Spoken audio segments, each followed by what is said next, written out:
For today's video mga mix, gagawa tayo ng pang-ground ng welding machine gamit ang magnetic na galing sa speaker mga mix, no? So ayan, yan na yung wire na para sa nagagawin na DIY pang-ground. Ayos na. So ito naman, lagay muna natin yung lumang ground ko, no? Na kabilya. So at dito, weldingan na natin yung magnet. Pero yung magnet may bakal at saka nilagyan ko na ng tornilyo. May washer na yan sa taas ng magnet. Magnet yan mga mix na gamit ang speaker ha. Yung mga speaker na sira. Pero mas maganda malaki na magnet o malaking speaker gagamitin. Para kapit na kapit talaga siya sa bakal. So ayan o, winidlingan ko na yan mga mix.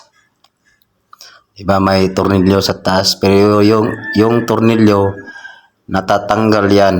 Kasi dito natin nakakabit mamaya yung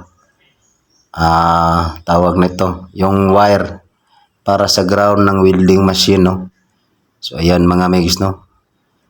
Nice na lang ginamit ko kasi sobrang init. So ito na mga mix, nilagay na natin yung tornilyo, no? May washer na yan, may bakal din yan sa magnet, no? So ayan, higpitan natin yung tornilyo. So ayan, nakakabit na yung ground na ginawa natin kanina mga mix. So ayan o, para siyang pang ano ng doktor ba. Ayan, mukha nito o. So ayan o, diba may bakal. So dito testing muna natin to mga mix. So ayan.